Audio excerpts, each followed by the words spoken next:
Silakan Ibu Lisna. Shalom, Bapak Ibu yang terkasih, shalom. Mari Shalom. damai karuniamu, orang yang kalau Salam boleh Ibu sih ya Lisna. saya mau minta tolong wajah-wajah yang ganteng-ganteng dan cantik-cantik diperlihatkan pada saya supaya saya bisa melihat kemuliaan Tuhan melalui wajah-wajah ini. Puji Tuhan.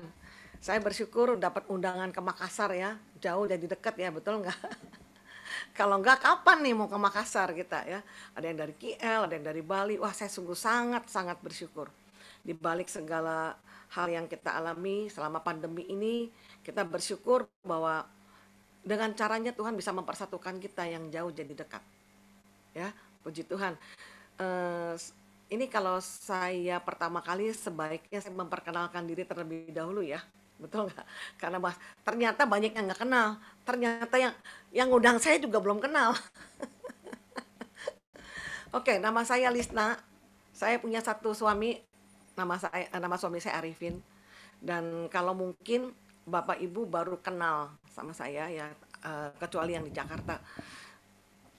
Jadi saya ini berangkat bukan sebagai pewarta, sebetulnya panggilan Tuhan pada saya pertama kali adalah saya menulis banyak lagu rohani. Ya, saya mau tanya dulu, suara saya terdengar jelas nggak? Jelas, Bu. Terima Jelas, kasih. Bu. Jelas. Jadi Jelas. tadi saya sempat memperkenalkan diri bahwa lagu yang banyak dinyanyikan adalah lagu Bapa Surgawi, Selamat Pagi Bapa, Sungguh Ku Bangga, Tiada Ku Ragu. Itu lagu yang Tuhan berikan pada saya. Banyak sekarang ini hampir ada 140 lagu ya yang Tuhan berikan, dan beberapa lagu sudah banyak di CD-CD direkam. Saya gara-gara lagu Bapak Surgawi, produser Maranatha cari saya dan langsung mengajak kerjasama gitu, sampai ya akhirnya saya jadi produser sendiri pada akhirnya ya. Oke, supaya menyingkat waktu saya mau share screen dulu ya sebentar ya, supaya nggak keluar daripada tema malam hari ini. Coba sebentar saya share screen dulu.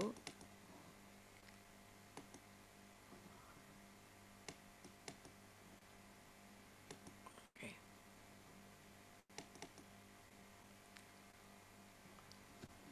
Ini betul nggak?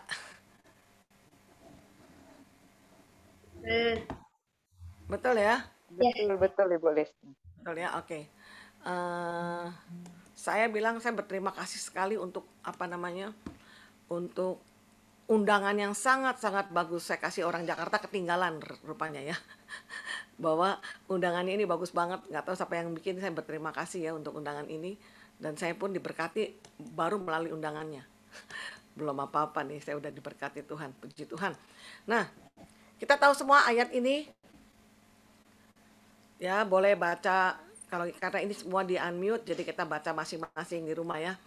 Pencobaan-pencobaan yang kamu alami ialah pencobaan-pencobaan biasa yang tidak melebihi kekuatan manusia. Sebab Allah setia dan karena itu Ia tidak akan membiarkan kamu dicobai melampaui kekuatanmu. Pada waktu kamu dicobai, Ia akan memberikan kepadamu jalan keluar sehingga kamu dapat menanggungnya. Sebetulnya saya lebih senang ngelihat wajah-wajah Bapak Ibu sekalian dibanding saya ngelihat ini. Tunggu sebentar. Oke.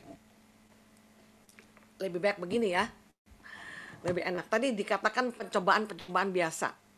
Jadi mungkin kita mengalami pencobaan yang berat, tapi Tuhan tetap bilang, cobaan kita biasa kok. Ya. Tapi ukuran biasa, ukuran berat atau enggak itu Tuhan punya ukuran. Ya, setiap orang masing-masing berbeda. Mungkin kita ngelihat si A, aduh dia itu punya pergumulan begitu berat. Tapi si A bilang, ya biasa-biasa aja. Tapi sebaliknya ada yang mengalami persoalan kecil jadi besar gitu ya. Jadi sebetulnya tergantung bagaimana kita mengatasi perkara ini. Tapi yang jelas Tuhan tetap bilang apapun, sebesar apapun, Tuhan bilang pencobaan itu biasa ya. Kenapa pencobaannya biasa? Karena dikatakan tadi di ayat 11, sebab Allah itu setia dan karena itu Ia tidak akan membiarkan kamu dicobai melampaui kekuatanmu. Jadi setiap kita ukuran kekuatannya bukan kita yang ngukur Tuhan ya. Kuatnya seberapa itu Tuhan yang tahu. Tapi yang jelas di sini dikatakan pada waktu kamu dicobai Ia akan memberikan kepadamu jalan keluar. Jalan keluar itu apa kalau bukan solusi? Solusi kan? Ya kan? Jalan keluar itu solusi.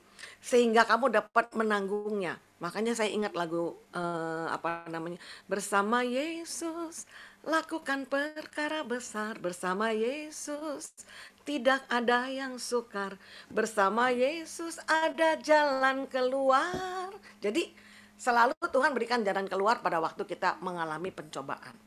Ya, tetapi sekarang ini kita nggak usah berpikir bahwa sampai kapan nih pandemi. Saya kadang-kadang ditanya, Bu Lista, ini pandemi sampai kapan? Wah, saya juga nggak tahu, Tuhan belum bicara sama saya. Ya.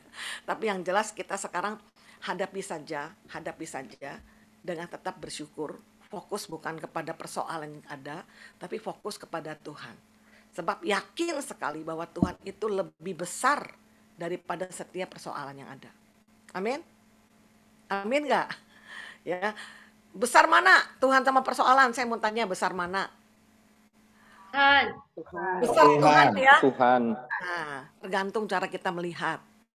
Kalau bangun tidur kita yang lihat persoalan, siang-siang kita yang dipikirin persoalan, malam mau tidur yang dipikirin persoalan, maka persoalan kecil jadi besar. Siapa yang membesarkan? Kita. Tapi kalau bangun tidur kita, selamat pagi Papa, selamat pagi Yesus, kita bersyukur, memuji Tuhan. Siang kita juga bersyukur dengan segala perkara, malam kita bersyukur, maka kita membesarkan Tuhan lebih daripada persoalan. Jadi persoalan besar apa kecil tergantung cara kita menghadapinya, tergantung cara kita memandang. Mana yang kita pandang? Kalau kita pandang kepada Yesus yang jauh lebih besar, maka pasti Yesus lebih besar. Ya. Nah, saya ingin membagikan beberapa hal bagaimana pada waktu kita mengalami pencobaan, pada waktu kita mengalami pergumulan, ya. Ada setiap orang selama kita hidup pasti tidak lepas dari pergumulan, apakah itu pergumulan kecil ataupun itu pergumulan besar, ada aja. Pandemi ini banyak sekali orang yang kehilangan orang-orang yang dicintai. Teman saya pun ada yang kehilangan suaminya, ya. Padahal yang kena COVID dia, yang meninggal suaminya, gitu ya. Terus banyak orang yang kehilangan pekerjaan, banyak toko-toko ditutup, mal-mal ditutup. Aduh, rasanya bagaimana gitu ya. Tapi apapun yang terjadi, kita belajar untuk tetap fokus sama Tuhan, ya. Puji Tuhan. Nah, bagaimana caranya pada waktu kita mengalami percobaan, pergumulan?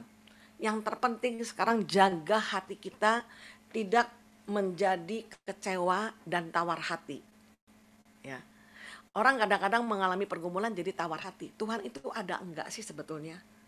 Kadang-kadang ada pertanyaan seperti itu. Tuhan tuh dengar enggak sih doa saya? Kok saya nggak dijawab-jawab, kok dari dulu sampai sekarang seperti ini aja, tidak ada perubahan. Mulai tawar hati, ya. Kalau sudah tawar hati, iblis langsung bersorak, hore saya menang. Gitu ya. Jangan izinkan iblis itu bersorak atas kita, ya.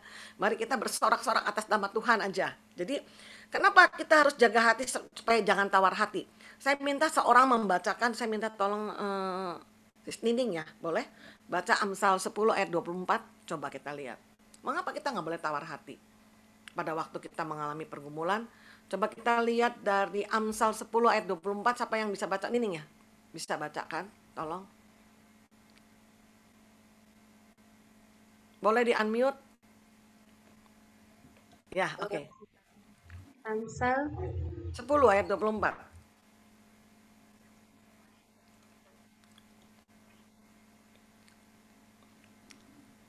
Amsal 10 ayat 24. Apa yang menggetarkan orang fasik, itulah yang akan menimpa dia. Sorry, salah berarti. Amsal 10 ayat 24? Ya. Kenapa ini bisa salah? Tunggu sebentar. Di sini ditulisnya, jika engkau tawar hati pada waktu kesusahan, maka kecillah kekuatanmu itu. Berarti saya salah nulis ini. Amsal ya. Amsal? Berapa tadi? Amsal 10? Amsal 10 ayat 24 tadi Bu Lisna bilang. Ya, itu apa tadi dibilangnya apa tadi? Oh, Amsal 24 ayat 10 harusnya. Oh, kebalik. Iya. Aduh, sorry. Amsal 24 ayat 10. Ya. Jika engkau tawar hati pada masa kesesakan, inilah kekuatanmu. Nah, Kenapa kita nggak boleh tawar hati? Jadi kita nggak punya kekuatan. Saya bilang tadi kalau kita sempat kecewa, sempat tawar hati, maka iblis yang bersorak. Kenapa? Karena kita nggak punya kekuatan apa-apa. Firman Tuhan mengatakan kalau kamu tawar hati, kamu kecewa pada waktu kamu mengalami persoalan, maka kecil kekuatanmu, nggak punya kekuatan apa-apa gitu. Jadi kita tetap membesarkan Tuhan, ya, jangan sampai tawar hati. Kalau kita namanya kecewa, cepat-cepat kita bangkit daripada kekecewaan. Jangan tenggelam di dalam kecewa. Jadi orang marah itu boleh nggak boleh, tapi jangan dikuasai oleh kemarahan. Ya, orang itu kecewa bisa kecewa, saya juga bisa kecewa, tapi saya tidak mau dikuasai oleh kekecewaan. Bisa ngerti nggak? Hanya sekedar kecewa dan dikuasai kecewaan itu beda, ya. Kalau kita marah tapi dikuasai kemarahan, berarti kita tidak dapat mengendalikan diri dari kemarahan ini. Kalau kita kecewa, dikuasai oleh kekecewaan, maka kekecewaan itu akan menumpangi kita, menguasai hidup kita. Dan kita nggak punya kekuatan apa-apa. Itu firman Tuhannya. Ya, jadi makanya kita jangan sampai mengalami kekecewaan supaya apa? Supaya kita tetap kuat di dalam Tuhan. Itu yang pertama, ya.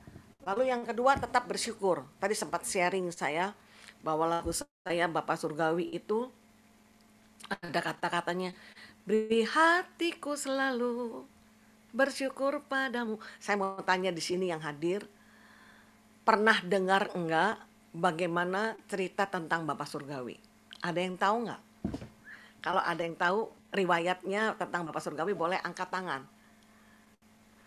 Aduh, ini soalnya banyak yang di mute ya, jadi saya nggak bisa lihat. Ya sudah, oke deh, yang sudah dibuka videonya. Ada yang pernah tahu nggak tentang cerita Bapak Surgawi? Seperti apa? Belum tahu, Ada? Bu. Belum tahu. Tahu. Oke. Tahu. Belum tahu. Tapi yang nulisnya saya tahu nggak? Nggak tahu juga. Nggak tahu juga. Puji Tuhan. Jadi saya memperkenalkan diri ya ke Makassar. Spesial ke Makassar. Mau saya beritakan bahwa atas kemurahan Tuhan, saya menulis lagu Bapak Surgawi ini. Sebetulnya lagu ini ditulis tahun 85. Bayangkan berapa puluh tahun yang lalu, ya. Tahun 85, adik saya yang di Bandung namanya Herna itu menulis lagunya Bapak Surgawi gitu. Bapak Surgawi, ajarku mengenal betapa dalamnya kasih-Mu. Bapa Surgawi, buatku mengerti betapa kasih-Mu padaku. Stop sampai di situ tahun 85. Itu adik saya di Bandung dan saya di Cirebon pada saat ini. Ini keistimewaannya Tuhan, kehebatannya Tuhan, ya, bukan manusia yang hebat, yang hebatnya Tuhan. Kenapa? Tahun 87 pada waktu saya saat teduh, itu saya digerakkan oleh Roh Kudus berkata bahwa ada sebuah lagu yang belum selesai. Saya pikir lagu siapa gitu yang belum selesai. Tiba-tiba siang itu datang adik saya dari Bandung. Saya bilang, "Hei, kamu punya lagu yang belum selesai?" "Ah, lagu saya sudah selesai," kata dia bilang. Di mata dia lagunya sudah selesai. Jadi, "Coba kamu nyanyi." Saya bilang, "Lagu yang terakhir kamu dapat dari Tuhan, coba nyanyi." Yaitu lagu Bapak Surgawi.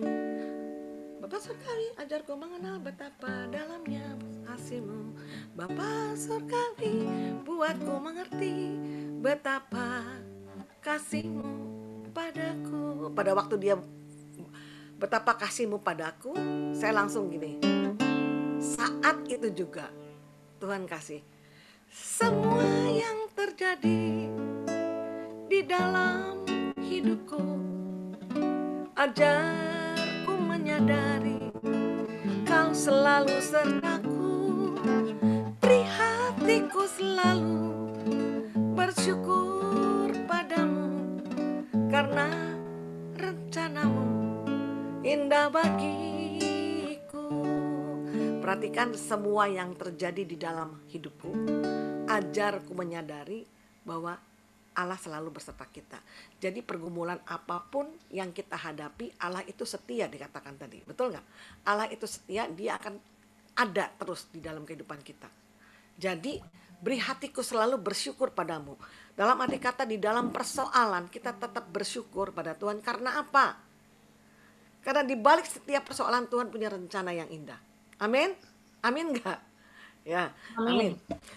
Ceritanya begini, Amin. pada waktu saya tahun 83 itu saya menikah dengan suami, saya hidup terpisah dengan dia.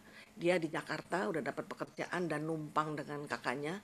Saya di Cirebon masih tinggal bersama orang tua dan pegang perusahaan papa saya di Cirebon. Ya. Pada waktu itu saya dapat firman Tuhan, tidak baik suami istri hidup terpisah. Jadi nggak baik tuh kalau ketemunya cuma tiap minggu gitu. Jadi kan nggak keurus tuh suami saya ya saat itu. Kasihan gitu ya. Tapi kalau saya numpang sama-sama keluarga di kakaknya kan nggak enak juga gitu. Jadi saya berdoa, Tuhan, kalau Tuhan izinkan saya berkumpul dengan suami ya. Tolong Tuhan berkati kami. Bapak Ibu bisa ngerti ya kalau tolong Tuhan berkati kami kan apa yang saya butuhkan.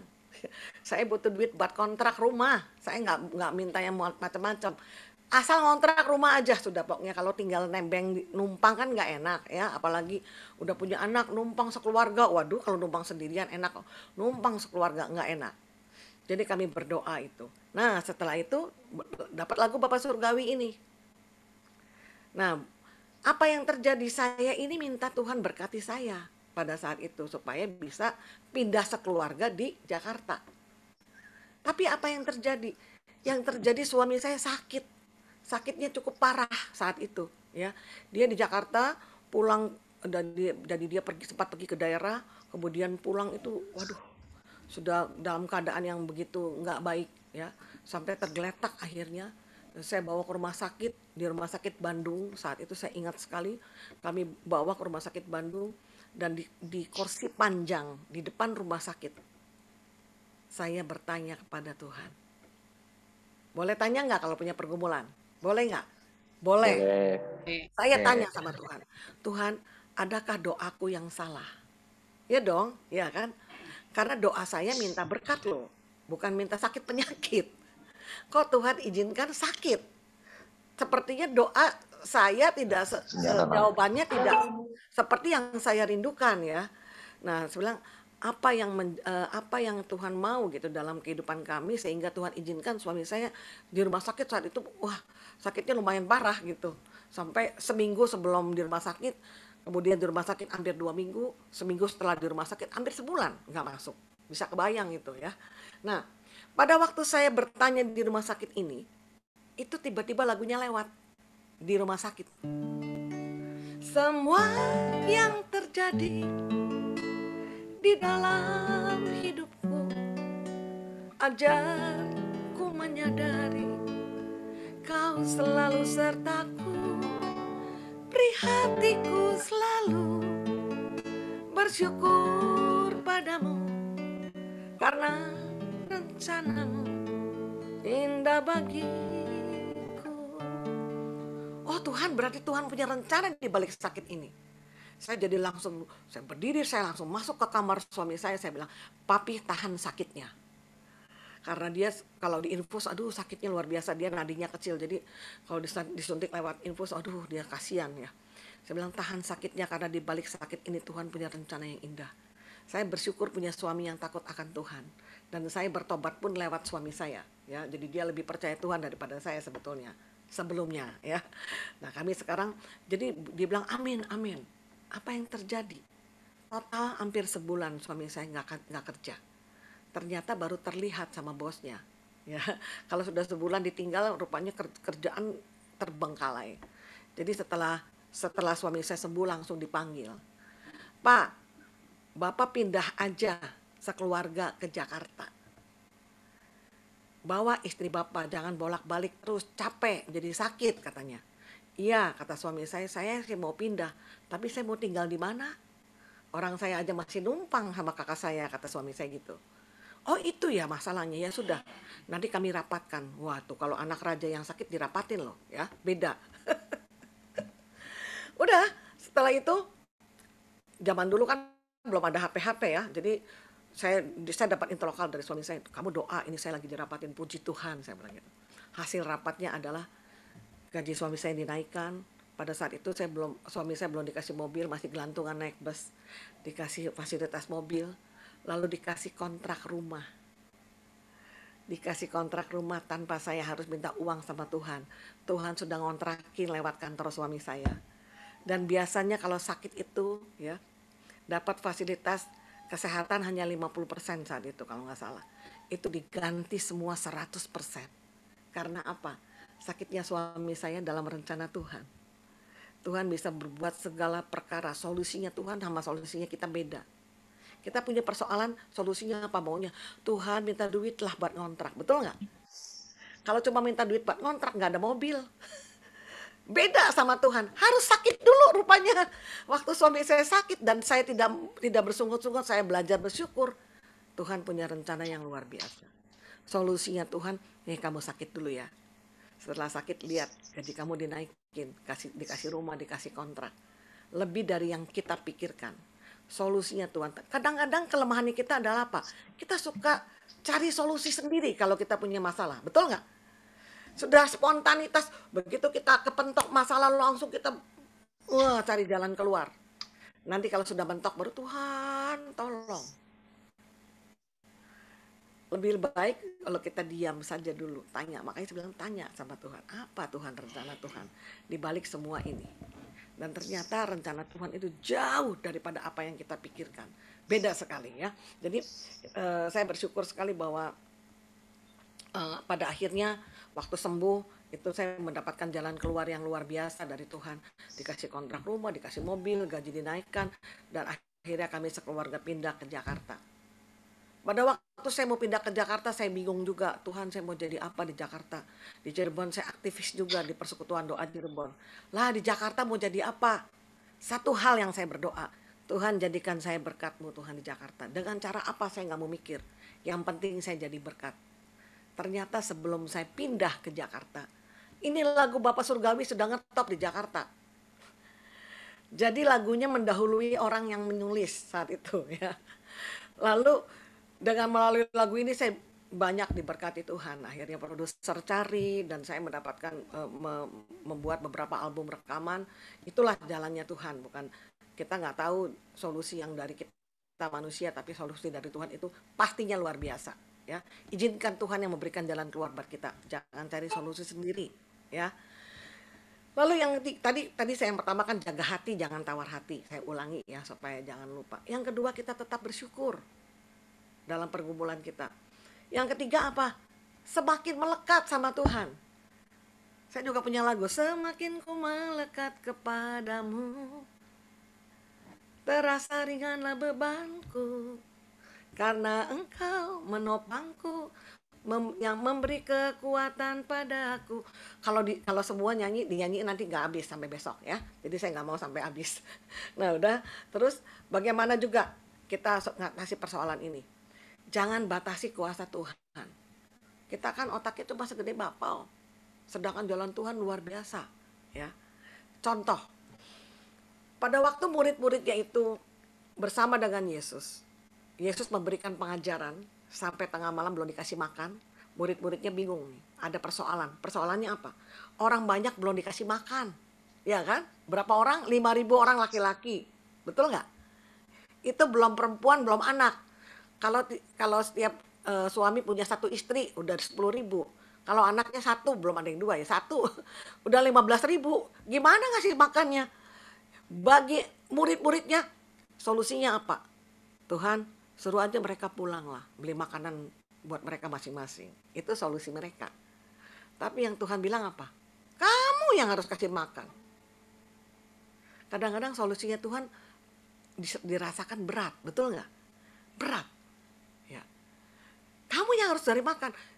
Gimana cari makan? Apa yang ada sekarang? Setelah diperiksa hanya 5 roti 2 ikan. Mana cukup untuk 15.000 orang? Secara manusia itu tidak mungkin. Tapi kalau Tuhan yang cari, yang berikan solusi, bagi Tuhan tidak ada yang mustahil. Bahkan yang membagikan 12 muridnya itu sisanya berapa? 12 bakul. Berarti satu murid mendapatkan sisa 1 bakul. Betul nggak? Ada 12 bakul. Kalau 12 murid berarti satu murid 1 bakul. Sisanya. Bayangkan tadinya cukup apa enggak. Ini malah bersisa. Itulah solusi yang dari Tuhan. Jadi kadang-kadang kita suka ini ya, kalau punya persoalan suka cari jalan keluar sendiri. Terus kita jadi membatasi kuasa Tuhan. Mana mungkin? Mana mungkin kita sering kali, mana mungkin? Tapi kalau Tuhan mempunyai kehendak, Tuhan itu yang memberikan jalan keluar yang luar biasa dan kita bisa melihat hasilnya. Luar biasa juga ya. Nah, jadi kita nggak boleh membatasi kuasa Tuhan. Izinkan Tuhan yang luar biasa kuasanya itu bekerja dalam diri kita. Kalau saudara mau tahu, Bapak Ibu mau tahu, saya itu penulis lagu tidak ngerti not. Nah, bingung kan? Saya udah puluhan tahun orang bilang, Bu Lista lagunya tolong dibukuin. Ya saya nggak ngerti not. Musik gimana kalau dibukuin? Karena harus yang ada yang ngerti not. Nah itu berkali-kali dari 150 lagu itu baru hanya 30 lagu yang dikasih not. Dan saya mau bikin lagu yang ada bagaimana lagu itu tertulis dan kesaksian hidupnya di bawahnya. Itu sudah berapa puluh tahun yang lalu belum terrealisir sampai dengan sekarang. Ya. Tapi saya berharap nanti suatu saat saya akan membukukan lagu ini. Oke? Nah, yang berikutnya adalah bagaimana kita kan punya Roh Kudus. Kita bersyukur kita punya Roh Kudus ya. Pada waktu Yesus pergi naik ke surga, dia kirimkan Roh Kudusnya untuk ngapain? Menyertai kita. Ya. Coba kita bisa lihat dari Yohanes 14 ayat 16. Siapa yang bacain? Boleh siapa? Ibu Tres? Siapa aja deh yang baca? Yohanes 14 ayat 16. Yuk, siapa yang baca duluan? Aku akan minta Yohanes. kepada Bapa, dan Ia akan memberikan kepadamu seorang penolong yang lain, supaya Ia menyertai kamu selama-lamanya. Ayat 17 depannya aja, yaitu siapa? Yaitu Roh kebenaran. Siapa Roh kebenaran? Adalah Roh Kudus, betul nggak? Kita bersyukur kita punya Roh Kudus yang senantiasa untuk menyertai kita. Ya, makanya kan lagu saya, selamat pagi Bapa, selamat pagi Yesus, selamat pagi Roh Kudus. Kita harus menyapa Roh Kudus setiap saat. Ya, jadi terus terang aja kalau cerita tentang Roh Kudus, saya punya banyak sekali kesaksian. Hal-hal yang sama sekali tidak dipikirkan oleh saya manusia, itu Tuhan berikan. Roh Kudus itu menuntun jauh yang lebih dari yang kita pikirkan. Contoh kecil aja mengenai Roh Kudus ini. Tuntunan Roh Kudus dalam hidup kita ya, dalam hidup saya terutama. Pada waktu saya diundang pelayanan kalau nggak salah ke Pulau Masat itu ya. Nah, saya waktu diundang, saya saat itu mempersiapkan diri untuk bawa renungan. Tapi tiba-tiba Roh Kudus mengingatkan saya untuk saya bawa keyboard. Hah? Saya bilang, Tuhan, saya itu bukan mau melayani musik. Saya main musik ala kadar ya. Tapi saya suruh bawa keyboard. Aduh, saya ini mau ngapain gitu. Ini suara Tuhan apa suara hantu, kan mesti dicek and recheck, betul nggak? Ya, bersyukur kita punya Roh Kudus. Akhirnya saya bilang sama suami saya, Pih, kita bawa keyboard. Nah, suami saya juga bingung. Kamu mau ngapain? Pelayanan apa kamu? Pelayanan firman apa musik? Ya firman sih. Lalu saya nggak berani loh saat itu bilang, Tuhan bicara. Saya nggak berani, takut salah. Ya, jadi coba-coba dulu. Sudah masukin aja lah keyboardnya ke dalam ke dalam mobil. Saya bilang itu nggak ada salahnya lah, taruh di mobil. Udah. Sudah sampai di sana, saya disambut baik ya sama orang penerima tamu yang dibawa. Oh Ibu Lista, kami persekutuan doa di lantai 2, silakan masuk. Puji Tuhan. Udah, saya duduk, saya langsung naik ke atas. Ternyata di atas itu ada beberapa orang yang kebingungan, yaitu song leader dan singernya. Bingung, muka-muka bingung. Saya bilang, kenapa bingung? Iya Bu, ini pemain musiknya agak marah, lalu dia pulang, dibawa keyboardnya Bu, dibawa pulang, dia bawa keyboardnya. Saya bengong aja, hah? Saya bilang gitu, kok bisa? Iya seperti itu. Siapa yang tahu kalau bukan Roh Kudus? Saya bukan Mama Loren ya, yang tahu yang akan datang. Tapi Roh Kudus itu lebih daripada Mama Loren. Dia tahu apa yang akan terjadi. Yang penting ini kita mau dengar apa enggak, mau taat enggak apa yang diperintahkan Roh Kudus. Saya memang saat itu sangat bengong. Oh, pantes saya bilang. Kenapa saya disuruh main keyboard? Saya bilang sama mereka, tenang. Kok tenang Bu? Kalau kita nyanyi nggak ada musik kan seperti makan tanpa garam, dia bilang gitu. Siapa bilang nggak ada musik? Ada musik. Mana Bu musik? Saya bawa. Saya bilang gitu. Hah Ibu dari mana? Saya dari rumah. Lah bingung dia. Bagaimana ceritanya? Sudah jangan cerita dulu. Yang penting itu saya bawa keyboardnya dulu ke atas dan kita latihan. Ya. Jadi alhasil saat itu saya main keyboard, iya, saya bawa renungan, iya. Bukan saya rakus loh, itu keadaan mengizinkan seperti itu ya. Tapi yang tahu adalah Roh Kudus. Jadi dalam setiap saat kita minta pimpinan Roh Kudus, Dia juga yang memberikan jalan keluar. Roh Kudus itu yang memberikan hikmat kepada kita untuk jalan keluar yang Tuhan berikan ya. Nah, yang terakhir adalah kita tetap percaya. Banyak orang yang mengalami pergumulan, persoalan, kalau nggak selesai persoalan, tidak ada jalan keluar, belum ada jalan keluar, bukan tidak ada jalan keluar, belum ada jalan keluar. Kita seringkali kehilangan kepercayaan yang tadi saya bilang. Sebetulnya Tuhan itu ada apa enggak? Ya, seringkali begitu. Tapi kita belajar, apapun yang terjadi, tetap kita percaya bahwa Tuhan itu sangat baik dalam kehidupan kita. Bahwa Tuhan punya solusi pada saat kita mengalami pergumulan. Yang terpenting, kita belajar menyerahkan kehidupan kita kepada Tuhan, biar Dia yang memberikan solusi. Jangan cari solusi sendiri. Kalau kita cari jalan keluar sendiri, Tuhan dia bilang, ya sudah, kamu jalan sendiri aja. Masih mending apa? Tuhan, apa yang harus saya lakukan? Kita sekarang pandemi ini, saya mau tanya, ada yang pernah COVID nggak? Ada yang pernah kena COVID nggak di sini? Ada ya, ada. Puji Tuhan udah sembuh ya, udah sembuh, puji Tuhan. Sekarang di sini yang tidak kena COVID, bersyukur kan? Nah, bersyukur tapi bukan hanya sebatas, wah puji Tuhan saya nggak kena COVID. Bukan hanya itu loh sebetulnya.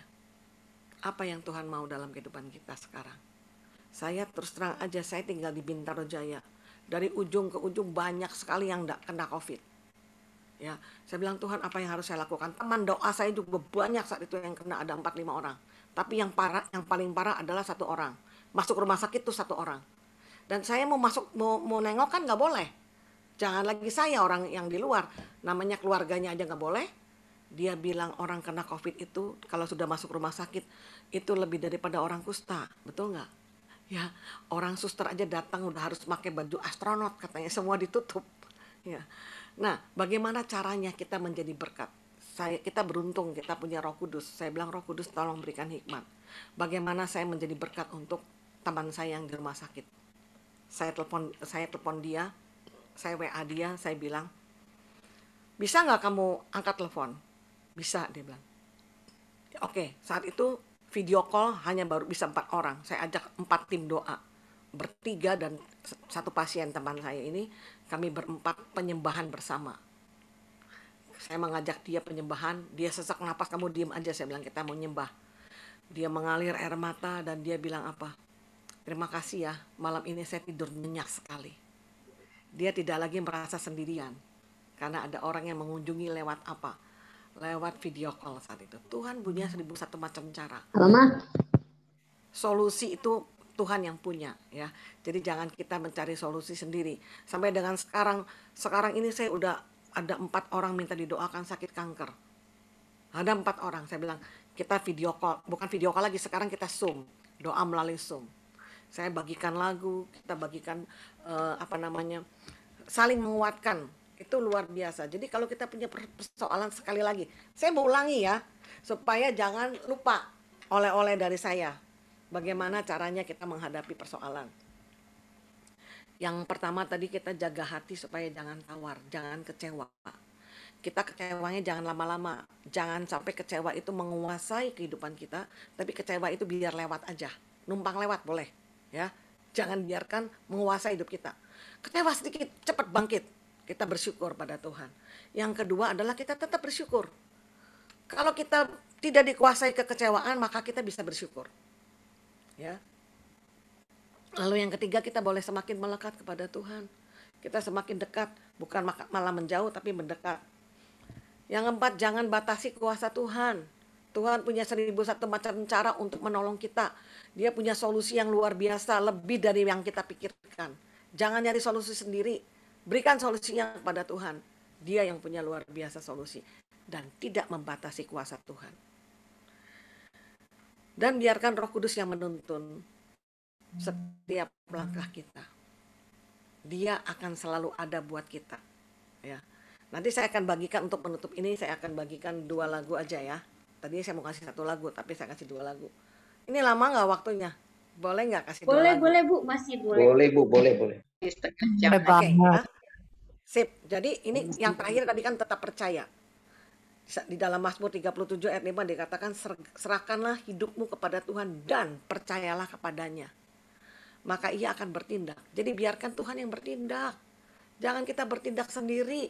Jangan cari jalan keluar sendiri, biarkan Tuhan yang cari jalan keluarnya. Nah, saya akan share screen lagu saya supaya Bapak Ibu sekalian bisa nanti bisa menyimak ya. Bentar, oh ini nggak bisa ya? Oke, bisa sebentar. Nah, sebentar. Ini. Nah ini, bagaimana kita bisa jadi berkat di tengah pergumulan kita.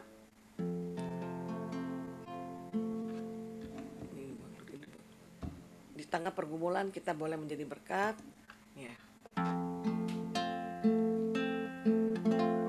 Ajarku menghargai pengorbananmu dengan melakukan yang benar di matamu, agar dunia melihat terangmu bercahaya di dalam hidupku. Ajarku menghargai pengorbananmu dengan melakukan segala perintahmu, agar dunia melihat perbuatan yang baik di dalam seluruh hidupku. Ke dalam tanganmu ku serahkan hidupku, pakailah sesuai dengan rencanamu. Roh Kudus yang pimpin setiap langkahku, hingga ku dapat menjadi saksimu. Di sini ada anak rohani saya, boleh mengikuti. Ajarku menghargai pengorbananmu dengan melakukan yang benar di matamu, agar dunia melihat terangmu bercahaya di dalam hidupku. Ajarku menghargai pengorbananmu dengan melakukan segala perintahmu, agar dunia melihat perbuatan yang baik di dalam seluruh hidupku. Ke dalam tanganmu ku serahkan hidupku, pakailah sesuai dengan rencanamu. Roh Kudus yang pimpin setiap langkahku, hingga ku dapat menjadi saksimu, hingga ku dapat menjadi saksimu.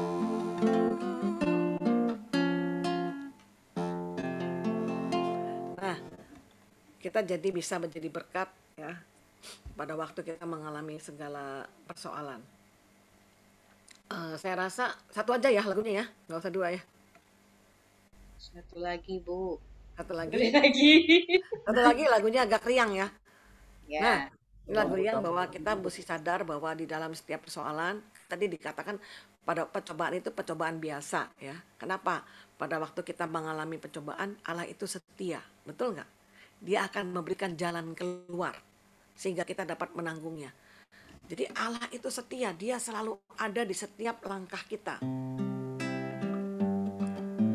Di setiap jalanku Engkau ada, di setiap langkahku Engkau ada, di setiap nafasku dalam suka duka selalu ada bersamaku. Di setiap jalanku Engkau ada, di setiap langkahku Engkau ada, di setiap nafasku, dalam suka dukaku Kau ada bersamaku. Yesus, Yesus, Kau Tuhan penolongku. Yesus, Yesus, Kau juru selamatku. Yesus, Yesus, Kau Tuhan sahabatku. Kau selalu ada bagiku. Kau selalu ada bagiku. Kau selalu ada bagiku. Puji Tuhan. Ya, saya rasa udah 2 lagu ya, cukup ya. Puji Tuhan. Mari kita saya mau tutup dengan doa apa mau doa syafaat? Bagaimana, Cak? Kita boleh sharing-sharing dulu, Bu? Boleh, silakan. Boleh. Sepertinya kalau hari ini, kalau tema yang dibawakan itu tidak ada satupun yang lolos kayaknya. Pasti pernah ngalamin satu-satu nih. Pernah mengalami namanya di saat dimana kita benar-benar sepertinya hidup itu sulit semuanya. Pernah kita berada di saat dimana kita bertanya kepada Tuhan mengapa hal itu terjadi. Saya rasa di sini banyak yang mengalami. Saya boleh mengundang siapa saja yang mau sharing, sekedar membagikan kepada kita apa yang Bapak Ibu pernah alami dan bagaimana Tuhan mengubah Bapak Ibu, teman-teman sekalian dalam kondisi di mana masalah dan pencobaan itu sepertinya sulit untuk diatasi. Boleh yang ingin berbagi cerita tentang bagaimana sih susah-susahnya hidup, pencobaan yang pernah dialami. Ibu Vera, boleh sharing ke kita? Sharing apa ini? Ya oke. Bu Vera kita tanya-tanya biar nggak usah sharing. Kita tanya deh, Bu Vera pernah tidak mengalami di mana hidup itu sepertinya apa yang Tuhan kasih ini saya berat sekali, susah saya hadapi. Pernah nggak, Bu? Ya, terus terima kasih buat Ibu, apa lagi namanya? Ibu siapa lagi? Ini Ibu Lisna. Ibu Lisna. Terima kasih firman-Nya Ibu Lisna dan lagu-lagunya luar biasa. Kita bisa dengar firman, dengar lagu lagi, main gitar lagi, pemusik. Terima kasih Bu Lisna untuk terima kasih kembali, itu anugerah Tuhan, iya. Bu. Anugerah. Iya. Betul itu, Ibu. Bukan seperti saya terkesan Ibu bilang kadang kita itu bukan rakus, tapi keadaan yang membuat kita yang tangani semuanya di dalam pelayanan. Tiba-tiba saja bilang tidak ada orang yang terpaksa, bukan terpaksa, harus kita, kalau tidak ya itu pekerjaan Roh Kudus.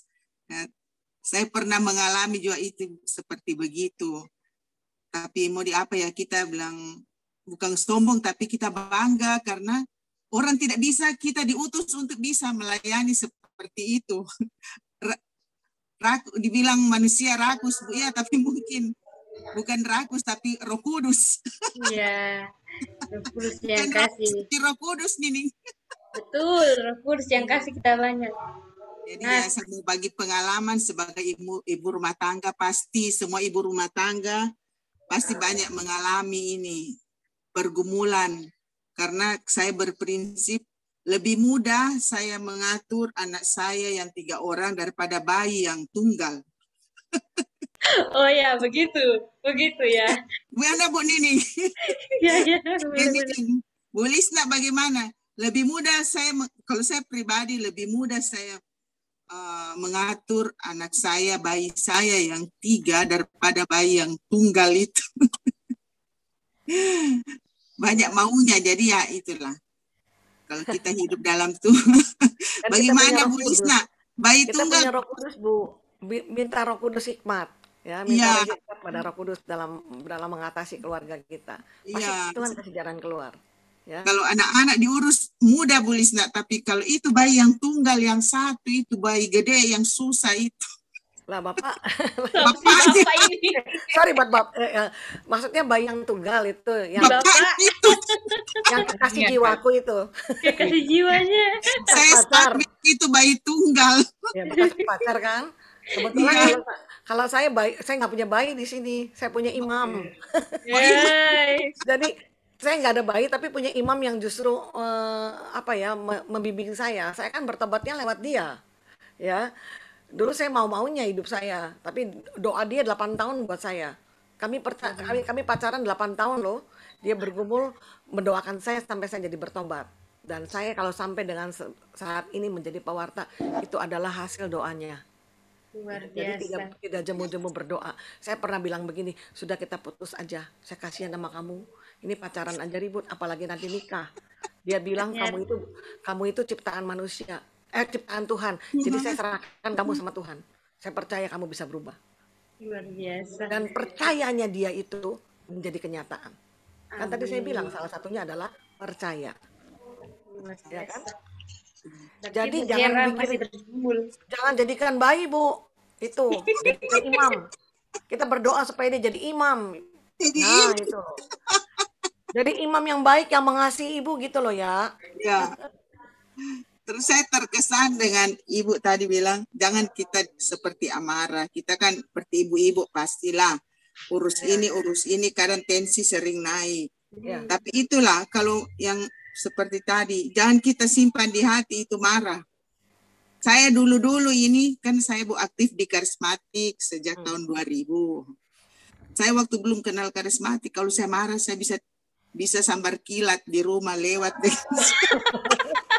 Ada Waduh, temannya Thor. Kalau saya marah, saya bisa tidak omong 1-2 minggu biar saya. aduh. Kan tidak boleh matahari terbenam Bu. Makanya Ibu setelah sering ikut karismatik, kesabaran, belajar untuk bersabar. Ya.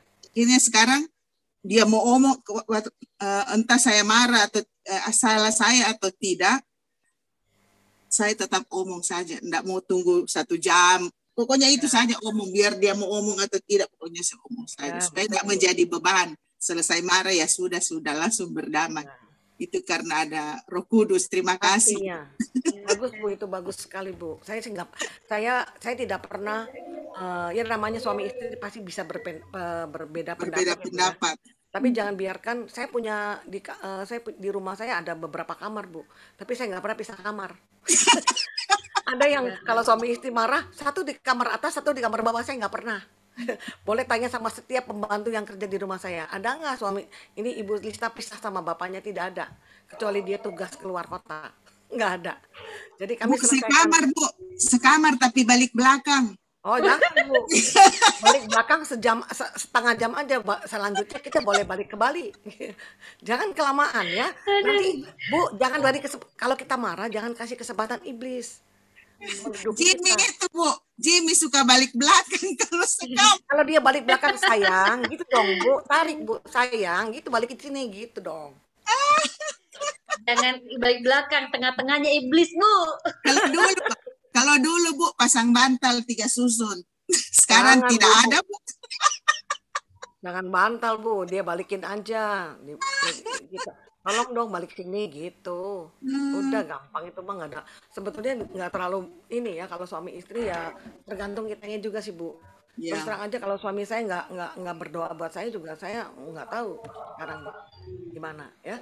Tapi Ini ada proses Bu ya, ada Ibu proses. juga harus seperti suami saya sabar berdoa untuk saya, ibu juga sabar berdoa untuk pasangan ibu. Ya. Seperti Ibu kalau ada tidak enak hati sama suami langsung ambil gitar main, pasti dia tidak jadi marah. Coba Ibu. Oh iya Bu. Ini suami saya mengingatkan Bu, sekarang saya kan udah suami istri udah bertobat ya Bu ya. Kami punya komitmen kalau kita berantem ditutup dengan doa. Saya ini diketawain sama orang banyak. Mana ada orang berantem ditutup doa katanya gitu. Tapi kenyataan. Ini saya pernah cerita ya. Saya pernah suatu saat saya mau ke gereja, nggak tahu kena apa gitu. Jadi saya ngomongnya nggak bisa nyambung sama dia. Saya ngomong apa dia nggak ngerti, dia ngomong apa saya nggak ngerti. Akibatnya ribut di jalan. Saya bilang daripada ribut di jalan kita ngebohongin Tuhan ya.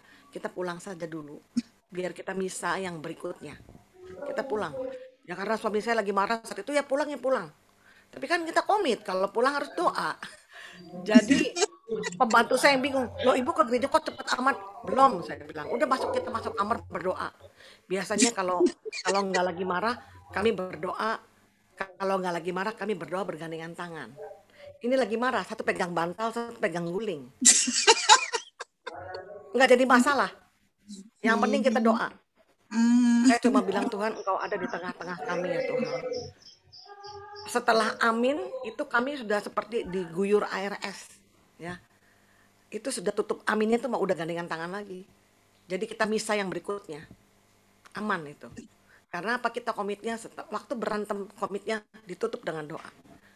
Benar-benar saya dapat berkat dari ini. Sampai dengan sekarang. Puji Tuhan ya. Boleh dipraktekin Bu, benar. Sudah lewat masa itu Bu, sudah tidak ada. Kenapa? Masa-masa seperti itu sudah lewat bagi saya. Sekarang sudah berubah, tidak seperti itu. Oh, puji Tuhan kalau gitu. Puji Tuhan dah. Ayo boleh yang lain lagi ya. Yang lain boleh berbagi. Nah, yang lain Bu Vera ceritanya tentang suaminya.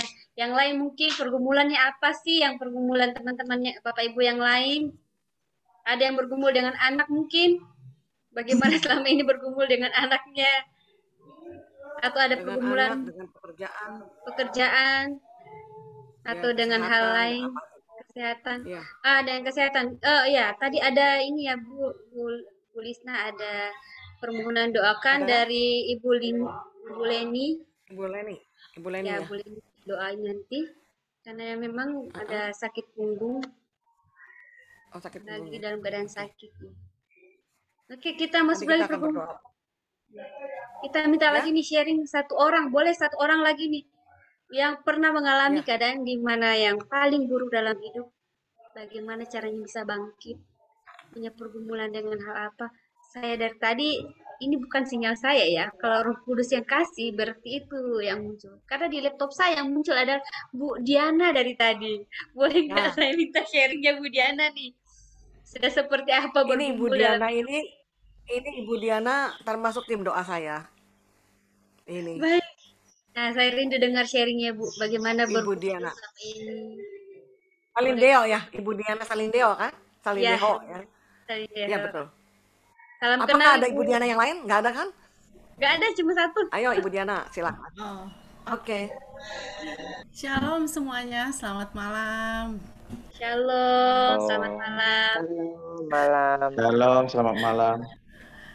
Sebenarnya saya berasal aslinya dari Manado, cuman sekarang domisilinya di Jakarta, di Tangerang Selatan ya intinya, Gereja Santa Maria Regina Bintaro Jaya. Jadi gugup nih soalnya ada ibu rohani saya. Nggak apa-apa Bu, kita rindunya sharingnya. Dia kawan sekerja kok. Dia pewarta loh, boleh dipanggil tuh. Nanti ke makan. Boleh nih lain kita langsung booking habis ini ya. Next. Oke. Ayo Ibu Diana. Sharingkan tentang apa nih? Banyak. Kita mau dengar sharing Ibu bagaimana, mungkin apalagi Bu Diana sudah lumayan dalam pelayanan. Bu Diana, saya teringat Bu Diana tuh waktu di SHDR dia ngalamin suatu mujizat loh. Boleh. Boleh kita dengar itu nggak? Baik. Seru banget tuh. Ayo Ibu Diana. Ya baik, terima kasih. Sebenarnya itu SHDR sudah 10 tahun lebih ya, 11 atau 12 tahun yang lalu. Tetapi itu benar-benar sampai sekarang masih seger terus diingatkan Tuhan, yang mana pada saat mungkin kita semua sudah SHDR di sini ya. Pada saat sesi pencurahan Roh Kudus itu sesinya waktu itu timnya Bu Lisna juga tuh yang sesi pencurahan Roh Kudus. Pada saat sesi pencurahan Roh Kudus, saya ya dijamah Roh Kudus sampai resting in the spirit. Pada saat saya dalam keadaan resting, Tuhan menjamah saya dengan caranya. Tuhan memperlihatkan bagaimana Tuhan mengasihi saya. Dengan caranya saya diperlihatkan kehidupan film. Itu seperti saya menonton film kehidupan saya sendiri. Yang saya lihat pada saat saya melakukan dosa, Yesus dicambuk. Yesus dicambuk oleh algojo, yang mana itu ada duri-duri, cambuknya yang ada duri-duri, dan mengenai tubuh Yesus. Pada saat mengenai tubuh Yesus itu kulitnya, dagingnya itu robek dan berdarah. Bagaimana sakitnya itu kalau kita ketusuk jarum aja satu sedikit, gimana kalau yang cambuknya itu yang benar-benar durinya satu gumpalan gitu ya, kuprak gitu. Dan itu pada saat cambuknya kena tubuh Yesus, yang rasa sakit adalah saya. Dan itu benar-benar pada saat saya melakukan dosa, tubuh Yesus yang dicambuk, tetapi yang merasakan sakitnya itu bagaimana dagingnya robek dan berdarah dan luar biasa, sampai ke tulang-tulang, sampai ke tulang, sakit semuanya. Dan itu saya berlutut di depan Yesus dan masih dicambuk lagi. Saya bilang, Tuhan ampuni saya, karena selama ini saya hidup saya ke gereja, saya aktif di gereja karena saya Katolik dari kecil ya, apalagi di Manado itu kan keluarga saya juga banyak yang pastor-pastor gitu.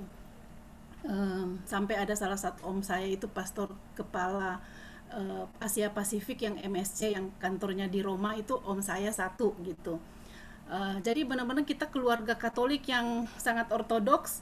Jadi dibilang melayani, terus jadi lektor apa semua itu, aku dari SD itu sudah melayani di meja altar. Tapi ternyata itu bukan jaminan kita sudah benar atau apa, karena apapun yang kita kalau sebelum misa ada doa tobat ya, saya mengaku, kemudian pikiran, perkataan dan perbuatan kita berpikir yang nggak benar aja itu ternyata dosa. Dan itu semua diperlihatkan pada saat pencurahan Roh Kudus itu. Dan yang luar biasa itu saya merasakan bagaimana cambuknya itu semua di tubuh saya, sampai merasakan sampai ke tulang-tulangnya, dan itu benar-benar sakitnya minta ampun. Sampai saya bilang, Tuhan tolong, saya minta ampun. Ternyata selama ini hidup saya tidak benar. Walaupun saya tiap minggu di gereja, ternyata nggak menjamin kalau saya itu tidak melukai hati Tuhan. Dan pada saat kita melakukan dosa, kita mencambuk Tuhan Yesus sampai dengan sekarang. Ternyata saya pikir hanya cerita 2000 tahun lalu, tidak. Ternyata kalaupun kita hidup sekarang tidak benar, kita mencambuk Tuhan Yesus. Dan itu yang merubah saya, yang merubah hidup saya sampai dengan sekarang. Dan setelah itu pulang ke rumah, hati saya penuh dengan sukacita. Walaupun aku menangis benar-benar menangisi dosa saya. Tetapi ada damai sejahtera, ada sukacita, ada kelegaan. Itu yang benar-benar tidak bisa diungkapkan, tapi air mata itu terus saja meleleh itu terus sampai di rumah. Kerinduan untuk membaca kitab suci juga sampainya rasanya seperti apa gitu. Dan ternyata ada juga satu yang kalau Roh Kudus itu benar-benar, aku jarang cerita ya Bu Lisna. Dulu saya juga merokok. Pada saat pencurahan Roh Kudus itu saya ikut SHDR, di tas saya itu ada rokok. Pada saat pencurahan Roh Kudus sampai di rumah, saya buka tas, saya melihat rokok yang ada padahal tidak pernah ada di ayat kitab suci yang mana jangan merokok, enggak.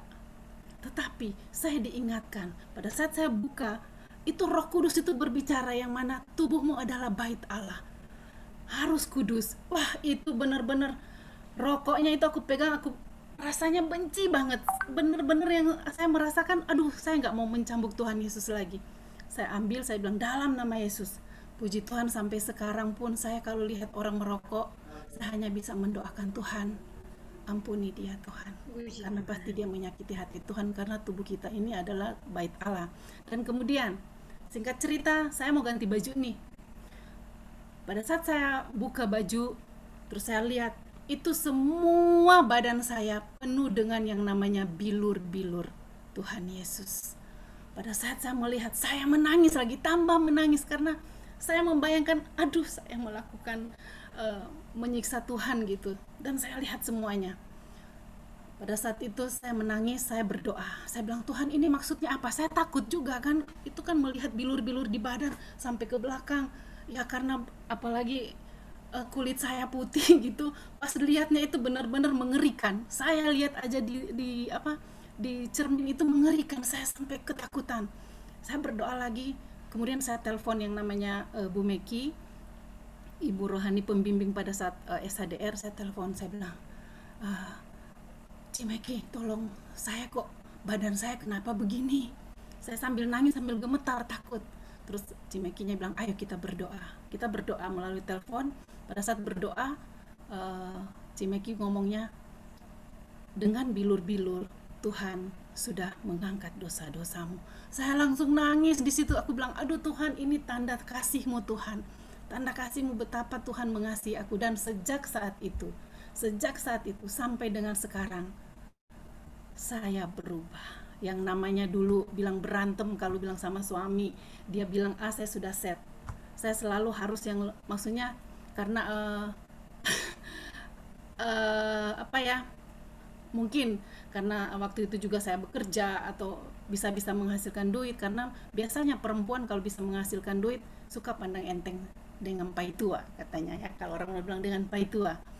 Biasanya begitu, tapi itu merubah hidup saya. Bagaimana dulunya saya bisa berbicara kencang, emosi, tapi itu juga proses ya, bukan berarti langsung gebrak, enggak. Proses yang mana seperti tadi Bu Lisna bilang, saya selalu kalau emosi, saya cuma berdoa berlutut. Tuhan tolong saya. Dan saya jujur, kalau saya lagi marah, saya bilang, Tuhan saya lagi marah sama dia. Marah banget Tuhan. Tapi saya mau mengikut perintah-Mu Tuhan, saya nggak mau menyedihkan Engkau Tuhan. Dan itu rubah terus setiap hari sampai bertahun-tahun. Tetap saya diproses. Apakah saya tidak jatuh? Oh sudah nggak pernah berdosa? Enggak. Karena pertobatan itu adalah setiap hari, setiap saat, setiap jam, setiap menit. Karena kita berpikir yang tidak benar itu juga sudah berdosa. Berpikir, berkata, dan bertindak. Kalau orang hanya menilai Allah adalah bertindak, tindakannya salah, tindakannya dosa. Tapi kita lupa, kita berpikir yang nggak benar, itu juga dosa. Tetapi karena ada Roh Kudus, sampai kita bisa kuat. Jadi jangan dibilang, Diana bisa begini sekarang, enggak. Tapi saya diproses Tuhan terus menerus, dan saya tetap bertobat setiap hari. Dan jangan lupa satu, jangan pernah meninggalkan yang namanya komunitas. Karena kita diproses, kalau tidak ada komunitas yang mendukung, sendiri tidak akan sanggup. Oke, ada Roh Kudus, tapi ingat, kita ini ada anggota tubuh Kristus, di mana semua saudara-saudara kita, satu komunitas PDKK, ingat, ada yang mendukung kita, yang mendoakan kita. Karena kalau aku sendiri, jujur saya tidak sanggup. Saya selalu bilang, Tuhan saya bersyukur saya punya komunitas, tim doa dengan Bu Lisna, yang mana saya juga jatuh terpuruk, saya menangis, saya mengalami masalah-masalah yang luar biasa juga di dalam rumah tangga saya, dengan anak-anak saya, dan semua dengan pergumulan hidup saya. Tetapi saya bersyukur ada komunitas. Jadi sekali lagi, jangan pernah meninggalkan komunitas, karena komunitas itu adalah salah satu bagaimana kita sama-sama bisa kuat, saling mendoakan. Terima kasih. Terima kasih banyak, sangat menguatkan kita. Ternyata luar biasa, ini kesaksiannya menurut saya memang luar biasa Tawan ya. ya dulu merokok ya. Iya, banyak yang kesentil ini malam hari ini. Yang sudah merokok, yang tidak merokok, mari Saya kita punya Roh Kudus, berhenti. bukan rokok kudus loh. Iya benar Ibu Memang Lisna. orang Manado tukang merokok. Iya. Oke. Palopo juga ada. Iya. Walaupun sudah banyak yang merasa malam hari ini. Pergumulannya mungkin dengan itu sekarang. Baik, mungkin sesi sharing kita tutup ya. Kita lanjut ke sesi selanjutnya. Mungkin doa dulu Bu, dari Bu Lisna. Kita mau doa ya, kita doa dulu ya. Saya rasa saya mau tanya yang sudah bisa berbahasa roh berapa orang di sini? Oke. Saya mau mengajak Bapak Ibu sekalian yang sudah bisa berbahasa roh dibuka, tolong di unmute ya. Kita berbahasa roh saat ini.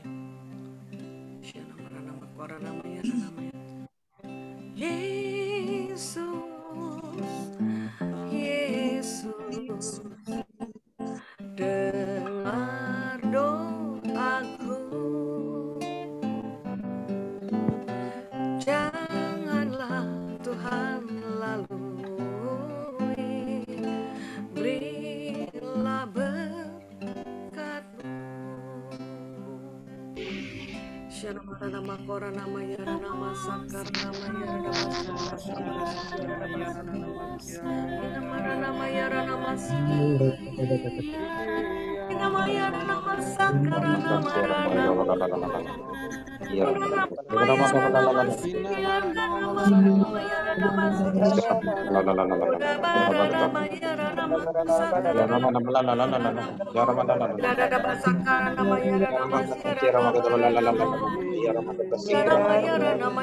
curahkan roh besarnya atas kami, biar roh-Mu yang besar menguasai tubuh jiwa kami saat ini.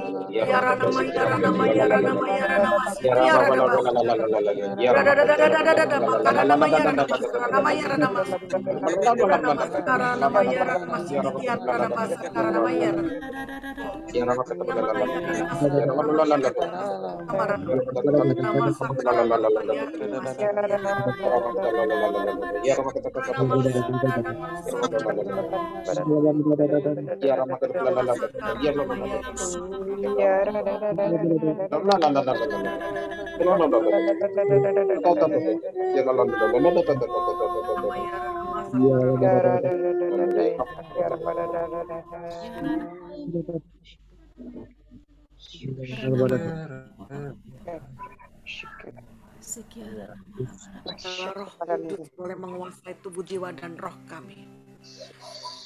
Kami bersatu hati Tuhan saat ini. Kita pegang dada kita masing-masing. Bapak, kami mau menyatakan bahwa tubuh kami adalah bait Allah. Roh Allah yang menguasai tubuh, jiwa, dan roh kami. Tidak ada satu sakit penyakit apapun juga, termasuk Ibu Leni Tuhan, yang boleh bersarang atau menguasai tubuh, jiwa, dan roh kami. Bersatu hati kami mau buang semua sakit penyakit itu di dalam nama Yesus. Kami cabut Tuhan semua sakit penyakit itu di dalam nama Yesus. Biarlah kuasa darah Yesus saat ini menguasai tubuh, jiwa, roh kami. Tubuh kami bait Allah, bukan rumah sakit. Terima kasih Tuhan. Curahkan berkat-Mu atas kami semua dan keluarga besar kami. Ada dalam proteksi perlindungan-Mu. Kami percaya Tuhan. Kami sangat percaya. Setiap pergumulan, setiap persoalan, pasti Engkau sudah menyediakan jalan keluar untuk kami. Ajar kepada kami Tuhan, untuk sabar menunggu waktu-Mu. Biarkan Engkau yang berkarya dalam kami. Terima kasih Tuhan. Jangan biarkan kami mendahului Engkau dalam kami berjalan. Kami percaya Tuhan, setiap anak-anak-Mu yang mengalami pergumulan saat Engkau sudah menyediakan jalan keluar. Gandeng setiap anak-anak-Mu Tuhan dengan kuasa-Mu Roh Kudus untuk keluar sebagai pemenang Tuhan dalam setiap persoalan yang dihadapi. Terima kasih Tuhan, kami percaya Engkau menjamah Ibu Leni dan semua yang sakit pada saat ini dengan kuasa-Mu, dengan kuasa darah Yesus. Kami boleh sembuh. Kami boleh menjadi orang yang diberkati Tuhan. Terima kasih Bapa, segala kemuliaan, hormat, pujian hanya bagi nama-Mu. Kemuliaan kepada Bapa dan Putra dan Roh Kudus. Pada permulaan sepanjang segala abad. Amin.